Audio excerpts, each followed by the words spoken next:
Bangladeshi New Yorkers have had enough. COVID ravaged through our community. We can't return to the city that was pre-pandemic. Bangladeshi Americans are one of the fastest growing communities in the US. The population is 200,000 strong, but they face erasure in official data and they lack political representation.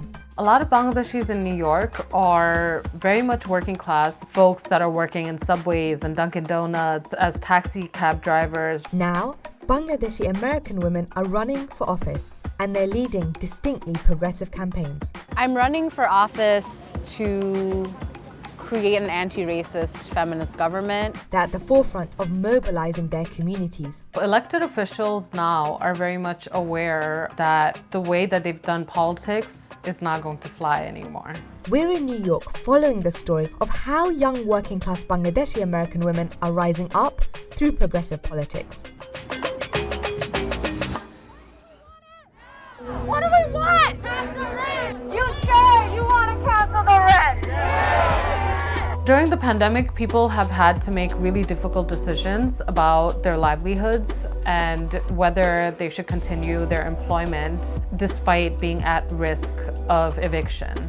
Tahitun Mariam is a community organizer in the Bronx. She's the founder of the Bronx Mutual Aid Network, and she's urging Bronx Assembly Speaker Carl Yeastie to cancel rent. Housing is a human right. My friends and I that are involved in organizing in the Bangladeshi community identify as progressives and leftists and socialists because we really want to make sure that we are working towards a just city, a just world, a just country, not only for ourselves or our community, but for everybody. Tahitun grew up in Parkchester in the Bronx. Hi! My family moved to New York back in 1996. Tahitun's family came to the US on the Diversity Immigrant Visa Program. My dad worked as a cabbie, my mom worked in fast food restaurants, and so throughout childhood I saw my parents struggle a lot, but they also really instilled that education is the most important thing to my brother and I. When we first came, my uncle would send a lot of letters to my mom, so he would always tell her to stay strong. This is my mom and I in Washington, D.C. You know, a lot of my organizing and community work really is related to my mom. Tahitun's been organizing in her neighborhood since she was a teen. Now, she's a co-founder of Bangladeshi Americans for Political Progress. It's a grassroots movement aiming to create a Bangladeshi American voting bloc in New York City. Tahitun campaigned for Alexandria Ocasio-Cortez, who represents her district. We have seen some folks like AOC really understand and bring in our community in a real way. Assalamu alaikum. Amar naam Alexandria Ocasio-Cortez. How did you feel when AOC actually won? It was momentous. Like, it was emotional. If a young person like her could also do it. Yeah, she was a Bronx girl. Yeah, she was a Bronx girl. I'm a Bronx girl, so that definitely resonates. She was a bartender, you know, she was someone who was like working, and then she got into politics and came into Congress because of like her own lived experience. Bangladeshis are now the largest Asian-born ethnic group in the borough, and Parkchester is a center of Bangladeshi life here. Even within the South Asian American conversation, our issues are much more aligned with Latinx community, with the Black community, and other community members that are fighting for housing and healthcare. Studies show Bangladeshis are more likely to be living in poverty than other Asians in the US. In New York City, 1 in 3 live in poverty. It's why campaigners say the model minority myth is hurting this community. A lot of Bangladeshis in New York are very much working class, very much on the lower end of the socioeconomic spectrum. So folks had to continue working throughout the pandemic, which meant that they had to put their lives at risk as essential workers, still having to commute, still having to leave our neighborhood here in the Bronx and going to Manhattan, going to Brooklyn, wherever it may be, to continue working. Tahitun is in Queens today for brunch with other organizers. Some are now vaccinated.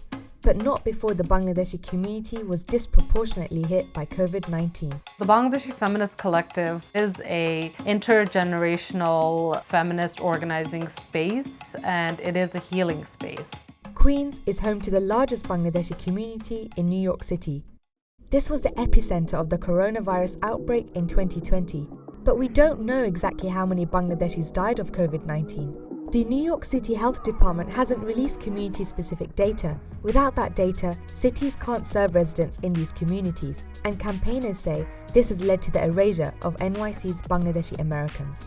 We organized, and while we were doing the direct service work, whether that was fundraising for financial mutual aid to building up food pantries, we were also doing advocacy work. We were pushing the city to provide better halal food for families. We were asking and demanding disaggregated data. We had so many Bangladeshis killed, massacred by COVID. I feel really happy that I met all these women because I honestly met them through the pandemic. I'm so inspired by all of you, honestly, and I'm just really grateful I know you. Oh my god. Yeah. Oh my god. Oh my god.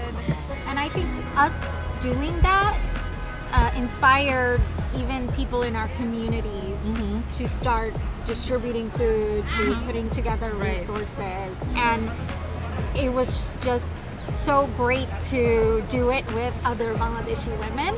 South Asian political organizing in New York City is nothing new. What's new is a generation of highly visible online organizers and the record number of Bangladeshis entering electoral politics. This includes Shahana Hanif. She's running to represent Brooklyn's 39th district in the New York City Council. So if I am elected, I would be the city's first South Asian member in the city council, which means that I would be responsible for a lot of the issues that are impacting our communities. What I'm excited by is that I'm not the only South Asian running for city council, right? If she wins, it would be historic. There are 90,000 Bangladeshi New Yorkers, but currently there are no elected representatives from the community in the city. Only a handful of Bangladeshi Americans have held any political office in the US.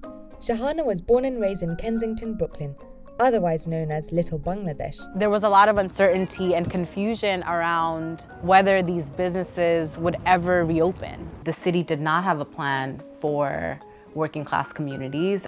Organizers like Shahana stepped in during the pandemic. I crowdfunded over $40,000 during Ramadan to allocate funds to undocumented folks in Brooklyn. And there were so many people on my list. We cannot return to the status quo. We can't return to the city that was pre-pandemic. Shahana's campaign has been distinct in centering working class rights, women's rights, and disability rights.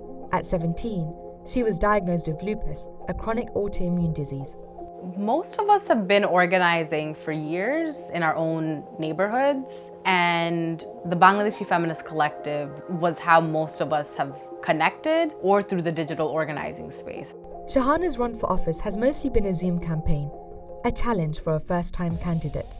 What we've seen through COVID really change politics. Like more people right now are able to participate in city hall hearings and make public testimonies, whereas before they would need to show up to city hall and wait. As Shahana campaigns for the New York City elections, her friends and fellow organizers continue their work. I don't think anybody can say that as an organizer you know what your endpoint is, right? And you're just like continuing to grow. There was a lot of joy also, just being able to know that if I wasn't able to do it, I had sisters in other parts of the city that would totally come to Brooklyn or go to the Bronx, go to other parts of the city to get folks food and services. I'm really excited about the future of Bangladeshi feminist organizers coming into the space, creating more opportunities for young folks to come in to learn and to do this work locally amongst like where they live. And you know, for me it's like the door's always open, right? Like we want more young Bangli femmes to do this work.